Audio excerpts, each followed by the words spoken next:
Bonjour à tous et bienvenue dans cette nouvelle vidéo. Nous sommes reçus aujourd'hui par Nina, spécialiste produits et analyse stratégique sur les obligations et les actions au sein de Tikehau.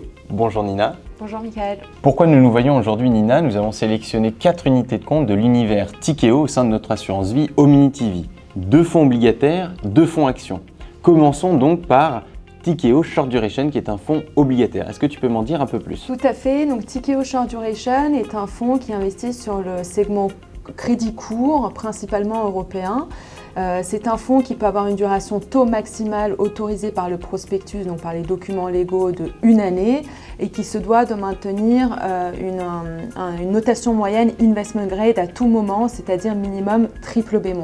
C'est un fonds qu'on a lancé en 2009, donc qui a un historique de performance très long, qui a traversé différents cycles de marché et qui compte aujourd'hui environ 2,5 milliards d'euros d'encours sous gestion. Comment se comporte ce fonds dans ce momentum de marché, de baisse de taux que l'on voit depuis quelques mois? Alors les performances ont été très bonnes ces dernières années puisqu'on a vu post-période Covid une très forte volatilité sur les taux d'intérêt et donc le fait d'être resté court en termes de duration, on a été plus court en 2022 aux alentours de 5 mois. Aujourd'hui on a un petit peu rallongé la duration taux, on se rapproche des 1 an maximum autorisé. Mais ce positionnement a été plutôt favorable en matière de performance. Aujourd'hui, il est vrai qu'on s'apprête donc à avoir une baisse de taux. Ça a déjà été entamé d'ailleurs en Europe comme aux États-Unis.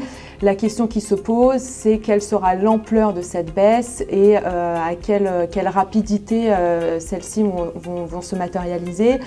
On remarque aujourd'hui encore énormément de volatilité sur les niveaux de taux, donc nous restons très courts en matière de duration, que ce soit au travers de cette stratégie, donc Tikehau Short Duration, d'autres fonds Tikehau, on est beaucoup plus flexible, mais on reste sur ce segment court pour essayer de minimiser la volatilité des taux qu'on observe en ce moment. Et alors, qu'est-ce qu'on peut trouver au sein de Tikehau Short Duration? Est-ce que tu aurais 1 ou 2 entreprises que tu viens d'évoquer? Alors, c'est un fonds qui est très important de le préciser, très diversifié. On a plus de 200 lignes en portefeuille. C'est ce qui fait d'ailleurs la particularité de ce fonds quand on le compare par rapport à nos pairs.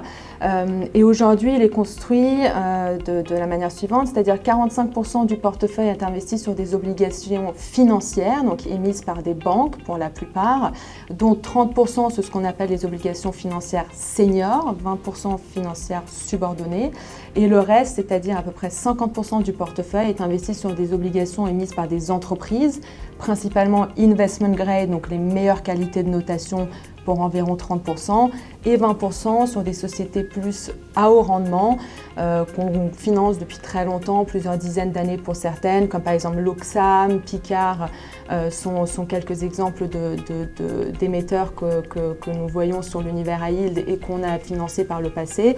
Et donc aujourd'hui un portefeuille très diversifié avec plus de 200 lignes et notation moyenne de BBB. Merci Nina. Est-ce que désormais tu peux m'expliquer un peu comment vous construisez cette duration? Est-ce que c'est simple ou est-ce que c'est via des options? Nous n'utilisons pas de dérivés dans la construction du portefeuille, l'objectif étant de sélectionner des obligations qui arrivent à maturité ou qui ont des dates de rappel très probables à horizon 18 mois.